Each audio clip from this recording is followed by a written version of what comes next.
Hello everybody, this is Lucy Nathanson, child therapist and founder of 𝗵𝗵𝗶𝗹𝗀𝗀𝗀𝗀.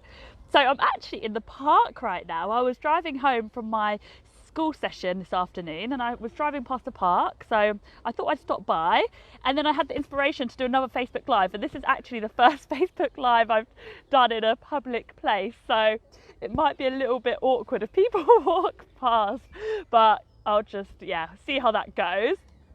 If you want to have a look, I'm by a beautiful lake. I'm not sure if I can turn around the camera. There we go, you can see the beautiful lake there.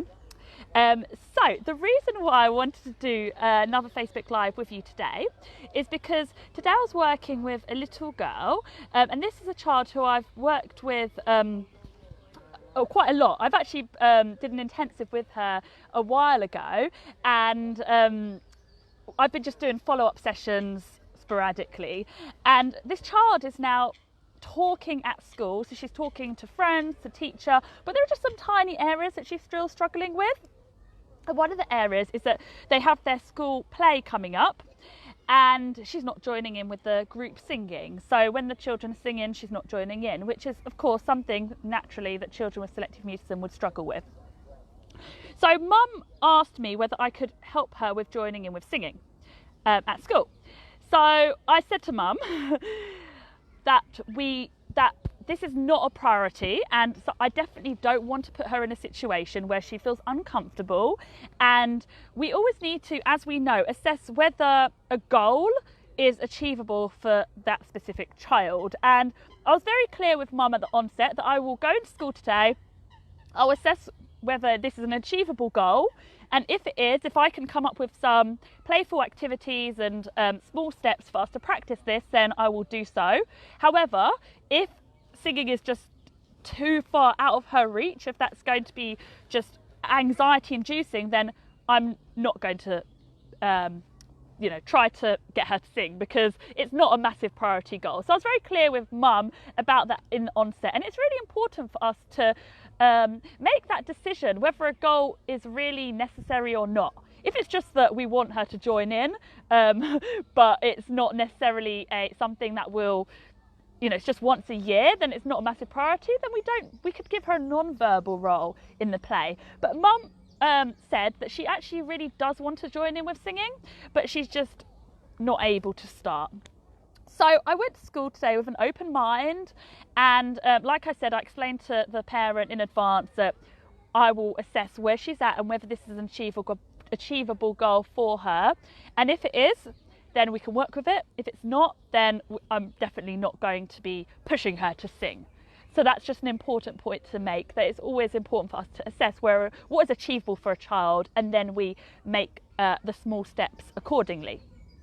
So I went to school, and actually when I arrived, the class were doing their singing practice on the carpet, and of course the child with selective mutism was not joining in with the singing, so the whole class was singing together and she was not joining in.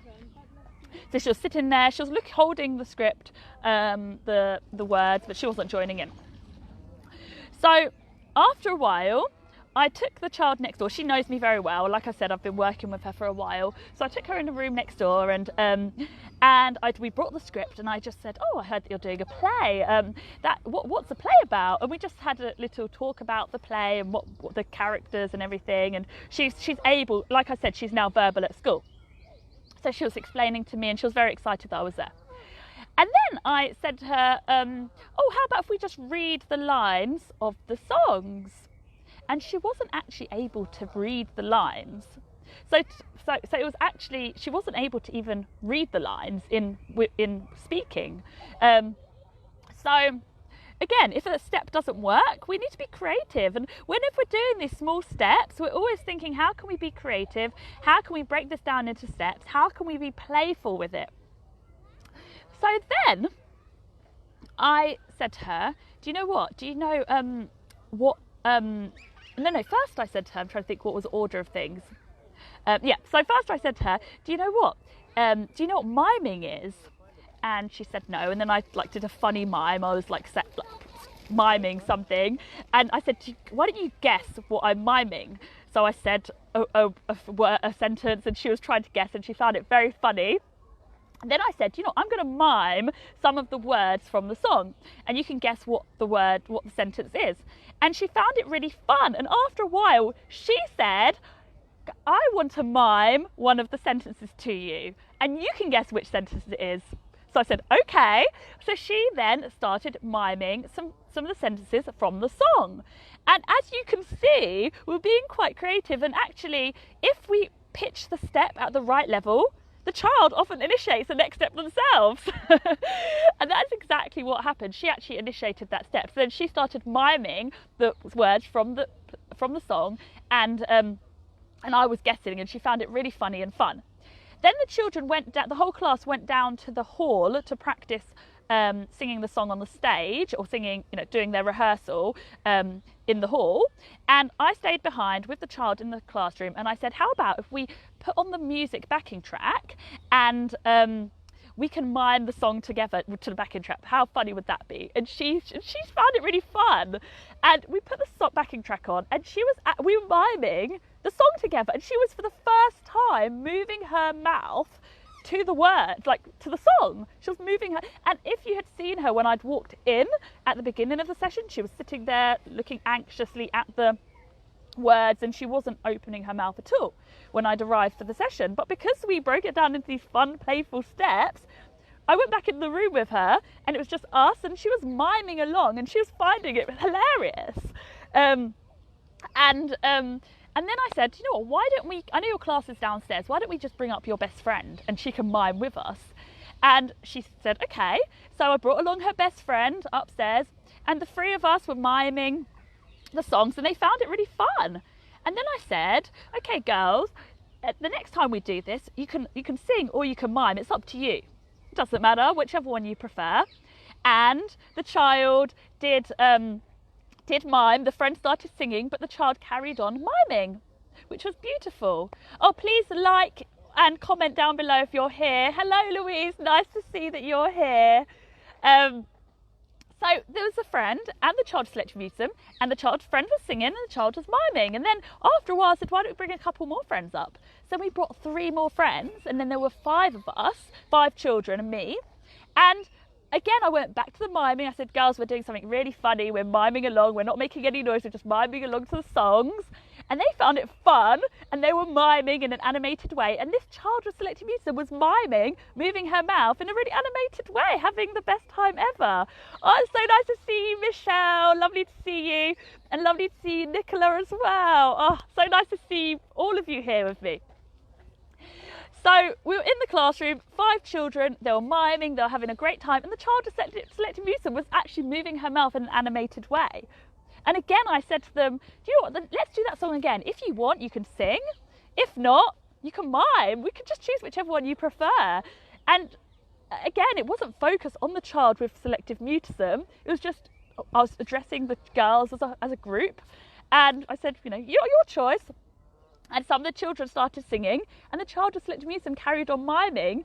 And of course, after a while, I started to hear her using her voice, singing quietly, using her voice and singing along. And this was done in such a, you know, small steps way. If you've watched the Facebook Live from the start, you would see how I did that. If you've just joined recently, then perhaps it's a good idea to re-watch from the start so you could see how I actually broke this down into small steps. And she was joining in, and she was singing a little bit, and then she was going back to the mime, but that's okay.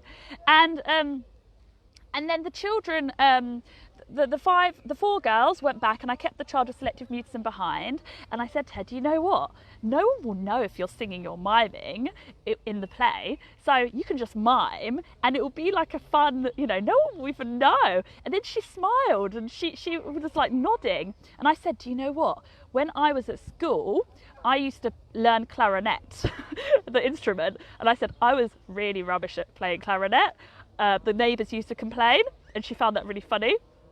And I said, but they made us do a concert, and I just couldn't play the clarinet. So do you know what I did? I just pretended. I put the clarinet in my mouth, and I was just pretending during a concert. And she found this absolutely hilarious. And I said, Don't tell anyone that I used to do that because my teacher probably wouldn't have liked it, but that's what I used to do, and it was fine. It was absolutely fine. And I said, you know what, you can mime in your play and no one will know, and if you want you can sing, and that's fine too, whatever you prefer, whatever you're comfortable with. And she looked, you know, happy about that. And then we went to, so as you can see, started off just me next door, just us playing that kind of pretend miming game, just the two of us, then miming in the classroom to the music, then bringing in one friend, repeating the miming together, turning it into a funny game, then giving them the option, if they want to sing they can, if they want to mime they can, no big deal. So it's always about giving the child the opportunity to make a step forward and scaffolding that opportunity in a way that they're set up for success. But if they don't make that step, that's okay. And that's the trick, really. That's the secret to helping a child, giving them that scaffolding, but also pitching the level at the right level for them in that moment, because each step was crucial for us to get there. Hi Harrison, thank you so much for joining us, and I'm so pleased you're here today. Please comment below if you're here, and please like as well. So it's all about pitching the step at the right level, and after that I actually went down with her so the children were still in the hall practicing all together on the stage, and I went with her downstairs and I said, you know what, why don't we both mime the songs together? How funny would that be? And she was like nodding, and I said, I'm going to mime as well, no one will know.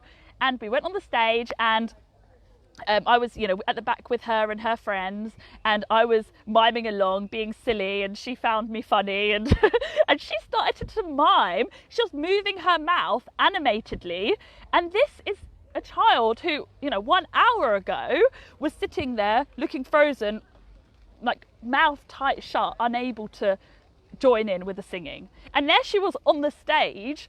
I don't know if she was singing in that group, but she was joining in, and her mouth was moving, and she found it fun, and she was moving her mouth, and we'd, with time she may join in with the singing in that group situation as well.